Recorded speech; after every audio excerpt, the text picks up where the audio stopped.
3 novembre 1959. Une femme en noir pleure sur une tombe. Le lendemain, elle a disparu. Cette nuit-là, un gardien a vu une femme en noir près d'une vieille tombe. Elle a écrit un message, puis elle a disparu. Le cimetière du Père-Lachaise, Paris. Un labyrinthe de pierres où les morts racontent des histoires. Mais l'une d'elles reste un mystère absolu. Celle de la dame en noir. La tombe était celle d'un certain Pierre Védère, décédé en 1909. Un demi-siècle plus tard, en cette nuit glaciale de 1959, une femme inconnue y a laissé un message troublant, écrit à la craie sur la pierre froide, « Pardonne-moi, je t'ai trouvé ». C'était comme si elle s'adressait à un fantôme. Mais qui était-elle? Et pourquoi a-t-elle choisi cette tombe en particulier, si ancienne, si oubliée? Le rapport de gendarmerie de l'époque est laconique, disparition inexpliquée. Vêtements retrouvés près de la tombe. Aucune empreinte. Quand les enquêteurs sont arrivés sur place au petit matin, le spectacle était glacial. La robe noire de la femme était soigneusement accrochée à la croix de la tombe. À côté, son chapeau, ses gants, et même ses chaussures étaient posées au sol, comme si elle s'était déshabillée avant de s'envoler. Il n'y avait aucune trace de lutte, aucune empreinte suspecte, rien.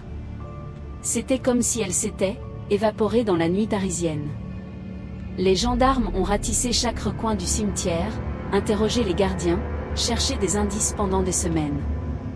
Mais la femme en noir restait introuvable. Elle avait disparu, laissant derrière elle un costume vide et une question terrifiante. L'enquête a rapidement piétiné. Les quelques témoins, principalement des gardiens de nuit, ont livré des récits troublants. L'un d'eux a juré l'avoir entendue parler toute seule. Il disait, elle murmurait des mots incompréhensibles, comme si quelqu'un lui répondait. Les théories les plus folles ont alors émergé. Certains ont parlé d'une rencontre avec un fantôme, celui de l'homme enterré là 50 ans plus tôt. D'autres, plus pragmatiques, ont évoqué un meurtre maquillé en disparition mystique, le corps ayant été dissimulé quelque part dans les 20 hectares du cimetière. Mais la vérité, si elle existe, est bien plus étrange. La police n'a jamais pu identifier la femme, et le dossier a été classé sans suite. Et si elle n'était jamais partie? En 1959, une femme en noir a disparu sans laisser de traces.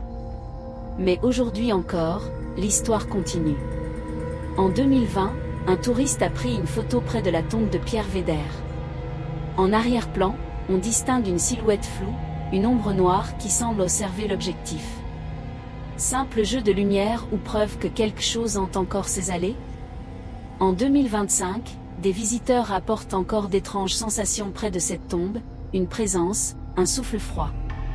Alors dites-moi, qui, ou quoi, erre encore dans ce cimetière?